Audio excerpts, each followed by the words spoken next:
Testemunho de Adela Jimenez, da cidade de Santiago, Panamá. Ano de 2001.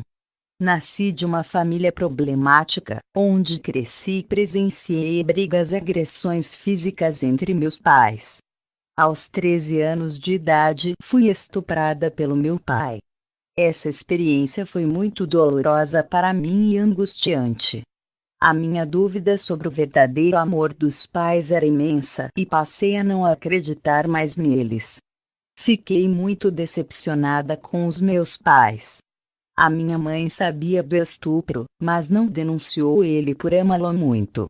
O meu pai foi embora e desapareceu. Nunca mais voltou para casa por causa das brigas. Minha mãe não tinha condições financeiras para me criar. Os meus 2 irmãos mais velhos foram embora de casa, o que dificultou a nossa vida, pois eles trabalhavam. Aos 16 anos, fui obrigada a me casar por não ter escolha. Se eu não fosse embora com meu namorado, iria passar fome com a minha mãe. Deixei a minha mãe sozinha e fui morar com um homem mais velho. As nossas brigas eram frequentes por causa do alcoolismo. A nossa vida era normal sem o álcool. A gente vivia participando de todos os tipos de festas. A minha vida era triste, não havia paz no meu lar. Os meus filhos nasceram vendo a minha vida e do meu esposo jogados na podridão do pecado. Sempre fui uma católica roxa. Visitava igrejas católicas e a minha vida não mudava. Eu me prostrava diante da imagem de Jesus e pedia para Ele mudar a minha vida. Até que eu fiz uma oração muito séria na minha casa, dentro da cozinha, de joelhos. Eu disse: eu tenho ido todos os dias na igreja e me prostrado diante da sua imagem. Se o Senhor existe de verdade, me prova que tu és real. Se não me provar a sua existência, será apenas uma imagem da igreja e não passa de uma estátua de gesso para mim. A situação da minha família tinha ficado pior. A minha filha de 14 anos virou prostituta e vende o seu corpo por preço barato. E o meu filho se viciou no alcoolismo. Tudo isso foi o meu exemplo de vida e do meu marido. A minha casa estava condenada e a família destruída. Estava cansado desta vida e resolvi beber bastante no meu quarto. O meu esposo estava trabalhando. E Jesus não me provou que ele existe, então entreguei a minha vida ao fundo do poço. Fiquei bêbada e fui deitar. Senti falta de ar, aceleração cardíaca e uma forte dor de cabeça. Pedi socorro, mas não havia ninguém para me ajudar. Gritei o nome de Deus e tive um apagão geral, ficando dormente. Eu lembro que estava caindo de uma grande altura. Eu caí dentro do inferno. Eu só vi escuridão e fogo. Lugar terrível onde presenciei muitas pessoas conhecidas da terra. Eu vi o meu vizinho, que é um pastor, e ele morreu com muito remorso do mal que fez no passado. Nunca se libertou disso, e tomava 10 cartelas de remédio por semana. Ele era um ex-criminoso que fez tanto mal que sua consciência ficou pesada. Ele não se perdoou e acreditou que Jesus nunca tinha perdoado seus pecados. Ele morreu e está no inferno, dentro de uma cova de fogo. Eu reconheci um rapaz da minha rua. Ele era um cristão diferente por ser problemático. Tinha um retardamento mental, mas Deus dava graça para ele compreender a palavra. Mas os jovens tratavam ele como uma pessoa especial que merece cuidados por ter problemas. Ele não se aceitava e queria ser diferente. Ele havia cortado os seus pulsos com a faca e sangrado até a morte. Ele está dentro de uma cela de presídio que incendiava o seu corpo, fazendo-o gemer e gritar. Conhecia uma mulher que trabalhou comigo em uma loja de sapato. Essa mulher namorava com o dono dessa loja. Eles estavam noivos, mas o empresário rompeu o noivado com ela. Essa mulher viu seus projetos de vida fracassados sem ele. Ela se enforcou com uma corda. E quando ela chegou ao inferno, os demônios enforcavam ela com um laço cheio de espinhos.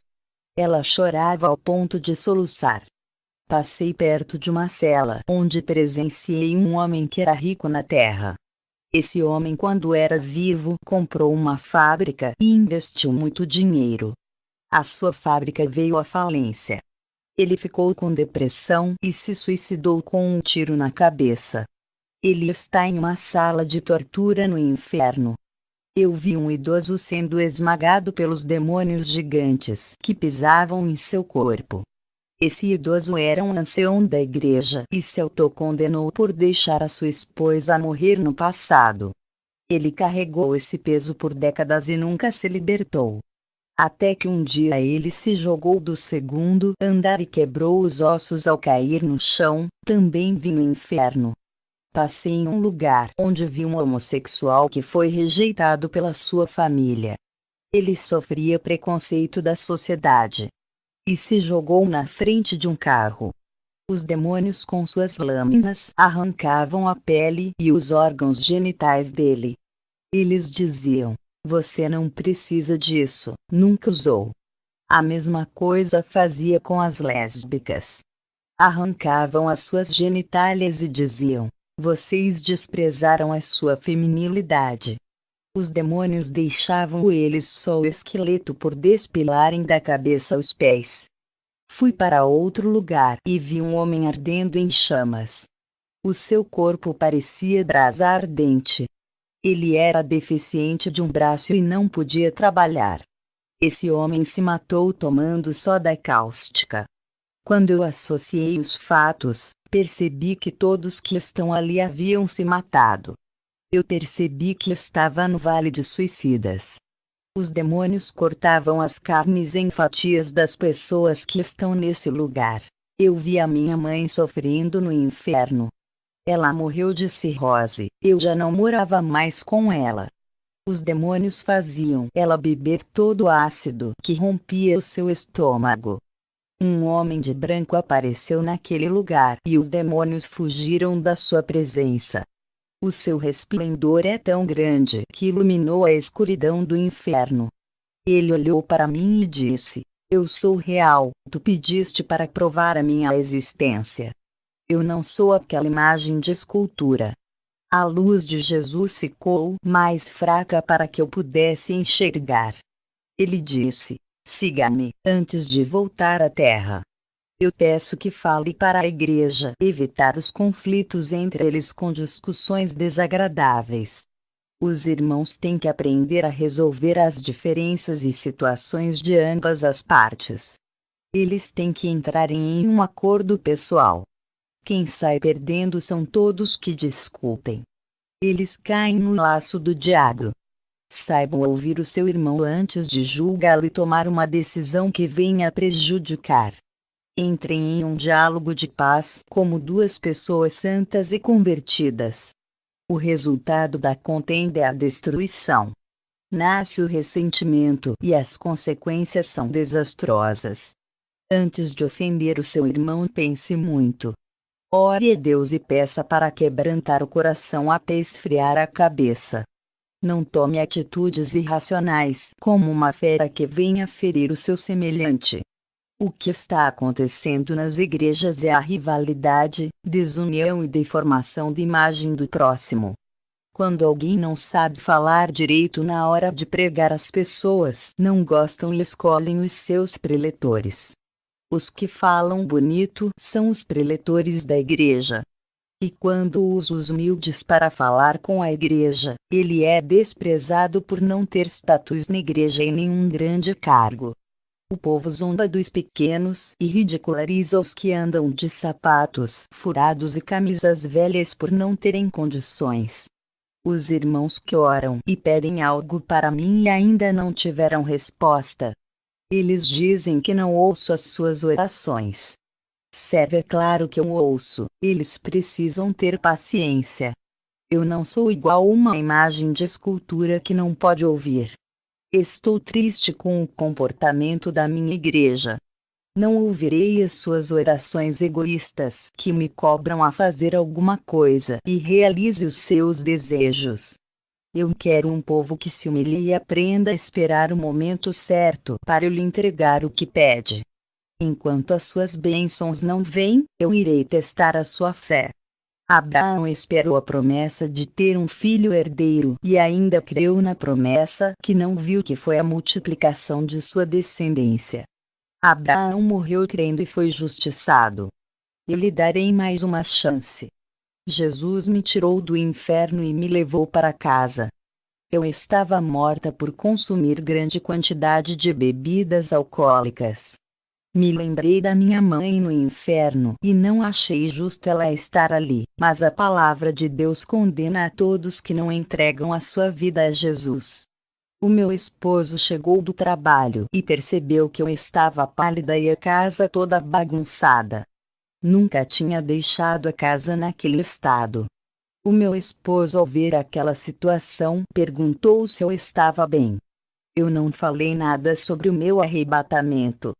Ele percebeu que eu estava assustada e diferente. Eu estava triste e abalada por ter visto a minha mãe no inferno e não fui à igreja. À noite eu estava acordada e o meu esposo foi dormir. Um anjo apareceu a mim e disse: por causa da sua mãe, não vai à igreja e está desanimada. Ela escolheu o caminho da destruição. Tu não irás seguir a Jesus por ela ter ido ao inferno. Uma nova chance foi concedida a ti, não jogue fora a sua oportunidade de servir a Jesus. Não serás tomada por inocente a partir de hoje. Agora conhece o inferno e ainda andaste com o seu Salvador. Quantas pessoas que estão no inferno e pedem oportunidade para fazer a obra. Lembre-se que tu morreste embriagada sem conhecer a palavra e desceu ao inferno, sendo resgatada pelo seu Deus. Se não ficar no caminho de Jesus, os seus dias serão abreviados na terra e nunca mais terá uma chance igual a essa. O anjo me repreendeu e sumiu. No dia seguinte eu visitei uma igreja evangélica. Quando o pastor fez o apelo na igreja, levantei a minha mão e fui à frente do altar entregar a minha vida a Jesus.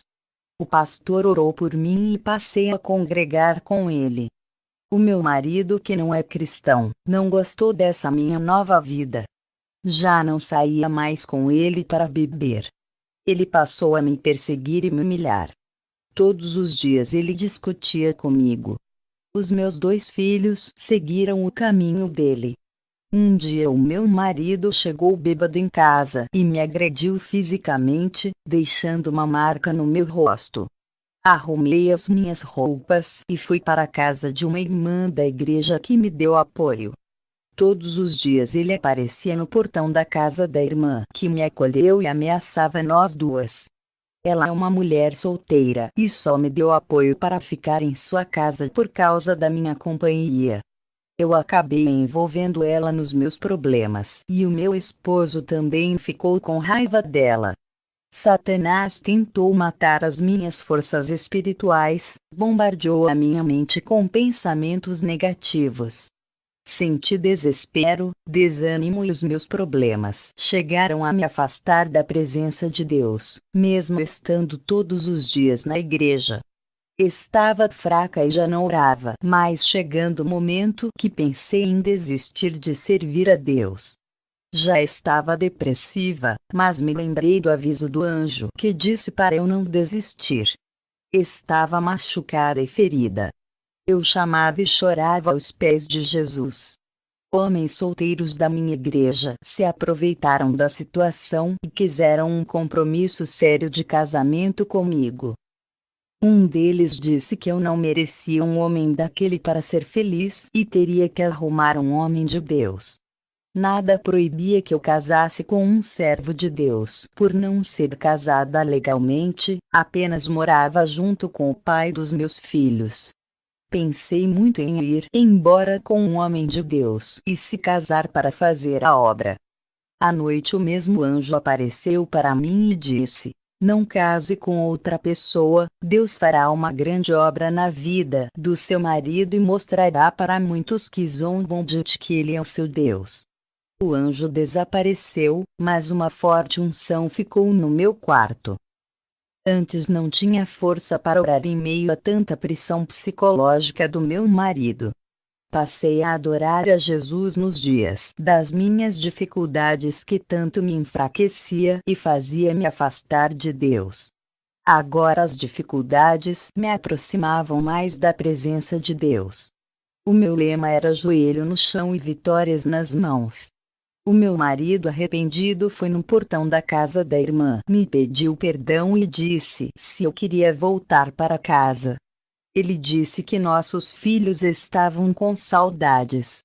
Eu relutei em volta, tinha medo que fosse uma armadilha dele para me matar. Deus usou uma serva da igreja e disse: Vá, minha serva, não temas, eu sou contigo e já fiz a obra no coração dele, volte para o seu lar. Voltei e reconciliei com o meu marido. Ele havia parado de beber e começou a ir para a igreja comigo. Não aceitei ser vencida pelos demônios e lutei pela salvação da minha família. Até que o meu esposo em um culto se rendeu a Jesus. Eu vi uma pomba branca de luz pausando em sua cabeça. Naquele dia ele falou em línguas estranhas. A gente casou na lei civil e na igreja para não ficar no adultério. Agora eu e meu esposo passamos a lutar pela conversão dos nossos filhos. Eles estavam agressivos com os pais, e sofremos muito. Satanás estava furioso por estar perdendo, e começou a usar os nossos filhos. Eles vendiam os nossos imóveis para sustentarem os seus vícios. Eu disse: não vou lutar contra os meus filhos, não irei discutir. A minha luta é contra os demônios que estão induzindo eles ao pecado. Não reclamamos, eu com o meu esposo intercedemos pela vida dos nossos filhos. Meses depois o meu filho começou a ir à igreja e se libertou dos vícios. Ele tomou a decisão de servir a Jesus e se batizar. A minha filha, mesmo se tornado uma cristã, não deixava a prostituição. Até que um dia a igreja inteira fez um clamor para sua vida. O demônio da prostituição se manifestou e foi expulsou dela. A partir daquele momento toda a minha casa passou a servir a Deus. Houve paz no meu lar, Deus agora habita ali. Os meus filhos se casaram com pessoas de Deus e foram embora de casa. Eu estava andando na avenida e vi meu pai jogado na rua, vivendo igual aos moradores sem teto. Ele estava barbudo, fedido e sofrendo muito. Eu ainda sentia um pouco de mágoa dele por ter sido abusada. A minha experiência traumatizante do estupro fez que eu tivesse medo dos homens. Tive muitas dificuldades nos primeiros anos que fui morar com o meu esposo. Ao ver o meu pai naquela situação já velho e sem lar, o meu coração cortou. Estava feliz por ele estar vivo já que perdi a minha mãe. Me aproximei dele e disse: Pai, se lembra de mim? Ele quase não se lembrava e disse: Minha filha já é uma mulher. Ele me pediu perdão e disse que tinha feito eu e minha mãe sofrer. Eu perdoei ele e chamei para morar em casa. O meu pai olhou para mim e disse que merecia passar por aquilo por ter destruído a sua família. Eu voltei para casa e falei para o meu esposo que tinha encontrado meu pai. À noite eu sonhei que uma pessoa esfaqueava meu pai e a sua alma descia ao inferno. Acordei assustada e contei o sonho ao meu esposo. Ele disse que eu só tenho meu pai e não posso perder ele, já que a minha mãe morreu. Ele disse que Deus deu uma oportunidade para eu ser feliz com a minha família e que o meu pai não pode morrer sem a salvação igual a minha mãe. O meu esposo sabia do meu arrebatamento. Eu esperei ele se converter para falar, pois quando era do mundo não queria entender e me chamaria de louca. Eu falei do meu testemunho na igreja. Eu trouxe o meu pai para morar em casa. Ele tomou um banho, se barbeou e o meu esposo comprou roupas novas para ele. Oferecemos o nosso amor e o nosso apoio. O meu testemunho o fez crer que Jesus transforma. Ele se converteu através da minha mudança e passou a congregar em nossa igreja. Até que um dia, ele dormiu e não acordou mais. Estava em paz e muito grato por aquilo que fizemos por ele. A igreja compareceu em seu enterro. O meu pai conviveu 4 meses com a gente. Eu tive um sonho que cheguei do enterro à noite. O anjo descia e recolhia o espírito do meu pai. Eles subiam ao céu, caminhando por uma estrada de grama verde. Falei para meu esposo do sonho. A gente chorava de alegria, isso confortava o nosso coração. Queridos irmãos, sejam o exemplo da família, criem os seus filhos servindo a Deus para que não venham passar provas com eles. Se não for o exemplo para os filhos, eles aprenderam coisas erradas e vão dar trabalho. Muitas mulheres cristãs que moram no meu bairro não suportaram as provações familiares e se desviaram. Aprendam a perdoar as pessoas que lhe fizeram mal, assim como eu perdoei o meu pai. Deus me passou uma revelação da destruição dos lares através da televisão. O Senhor me disse: são muitos lares cristãos que foram destruídos por causa da televisão. Ela tem influenciado as famílias a praticarem o mal. A televisão enfraqueceu as orações de muitos cristãos. Os seus clamores já não têm poder para mover a minha mão. Pastores que têm televisão abriu legalidade para os demônios entrarem nos seus lares. Por isso que seus filhos estão nas drogas e as suas esposas iludidas com os galãs das novelas têm largado seus esposos. Quantos têm pagado um alto preço por ter televisão? Esse é o poder destrutivo que ela causa dentro da casa. Eu fui convidada para falar do meu testemunho em uma igreja. Acabei me atrasando e perdi o ônibus. Fiquei triste por chegar atrasada na igreja. Mas no dia seguinte eu fiquei sabendo que justo o ônibus que iria pegar bateu em uma carreta e matou os passageiros. Glória a Deus pelo livramento. Tem coisas de errado que acontece com a gente, porque o Senhor sabe o que vai acontecer lá na frente. Ele sabe do futuro, é onisciente. Quero deixar a paz do Senhor Jesus a todos que ouvem esse testemunho. Amém.